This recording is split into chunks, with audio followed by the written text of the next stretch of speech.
শুক্রবারের সারাটা দিন কিভাবে কাটালাম, কি করলাম সবই থাকছে আজকের ভিডিওতে। হ্যালো সবাইকে, সবাই কেমন আছেন? ওয়েলকাম টু মাই পেজ ইয়োরসমো। চলে এলাম ডেইলি একটা ভ্লগ নিয়ে, যেটা রেগুলার আমি ছাড়ার চেষ্টা করছি। সকালবেলা তো শুক্রবারের দিন ঘুম ভাঙতেই চায় না, এটা একটা মেইন রিজন। কারণ সারাটা সপ্তাহ পড়াশুনো, কষ্ট, বিজনেস সব সামলে শুক্রবার দিনটা কেবলই নিজের। তাই একটু দেরি করেই ঘুম থেকে উঠে ফ্রেশ হয়ে নিলাম।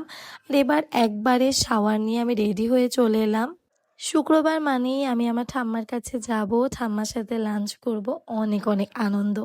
তো আজকে কেন এত সেজেছি বলেন তো? কারণ আপনারা লাস্ট ব্লগগুলোতে দেখতেই পাচ্ছেন আমি একটা স্টল নিয়েছি মেলাতে, আমার বিজনেস পারপাস। তো আজকে প্ল্যানিং রয়েছে, যেহেতু বিজনেসটা মানে ক্লাবটা হচ্ছে আমাদের প্রেস ক্লাবে, মেলাটা হচ্ছে তো ঠাম্মার বাড়ির থেকে খুবই কাছে, আর আমার শিফট সবসময় দুপুরের পরেই থাকে। তো প্ল্যানিং ছিল ঠাম্মা বাড়ি থেকে লাঞ্চটা করে বাবা আর গুল্লু আমাকে প্রেস ক্লাবে আমার মেলাতে নামিয়ে দিয়েই আসবে। সেই তোড়জোড়ি এত সুন্দরভাবে রেডি হয়ে নিলাম। তো এই যে আমি উঠতে উঠতেই ঠাম্মা দেখছিলাম যে দাঁড়িয়েই আছে। তো আমিও উঠে ঠাম্মার কাছে চলে গেলাম। ঠাম্মা, আমি আসলে ঠাম্মা খুবই পছন্দ করে, খুব আনন্দ হয়। তার থেকেও বেশি আনন্দ হয় হচ্ছে আমার পিসিমণি। আর এইদিকে রান্না করছে ঠাম্মা, অলমোস্ট শেষ। কারণ তখন ওই 2টা 2:30টার মতো বাজে, আর এটা নাকি দাদা কেবলমাত্র এই নলি পিসটা আমার জন্যই এনেছে বাজার থেকে।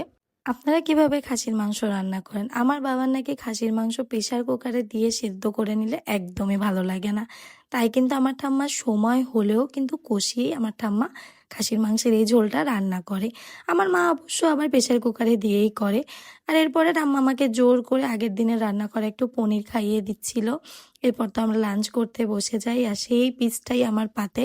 তবে দুঃখের বিষয়, আমি এত বড় পিস একা একা খেতে পারিনি। আমি পরবর্তীতে ওই পিসটা দাদার জন্যই রেখে দিই। এরপর আমি আমার মেলাতে চলে আসি। এসে যেহেতু শুক্রবার ভিড় সকালবেলার দিকে একটু কম থাকে, দুপুরের দিকেও বাট অনেকটাই ছিল। তারপরেও যেহেতু মেহেদি দিয়ে খেয়ে লোভ সামলাতে না পেরে একটু মেহেদি দিয়েই দিলাম। আর আমি অবশ্যই আপুর পেজটাও আমি দেখিয়ে দিয়েছি আপনাদেরকে। আপুকে আপনারা হচ্ছে বিজয়গাথা কমিউনিটি সেন্টারে পাবেন, চাঁদ রাত পর্যন্ত আপু ওখানেই থাকবে। চাইলে আপনারা অর্গ্যানিক মেহেদিটা আপুর কাছ থেকে দিতে পারেন, কালারটা খুবই ভালো আসে। আর এই নিয়ে আমি সেকেন্ড টাইম মতো আপুর কাছ থেকে হেনা করাচ্ছি। আমি একদমই সিম্পল একটা ডিজাইন চেয়েছিলাম, জাস্ট ফিঙ্গারেই হবে।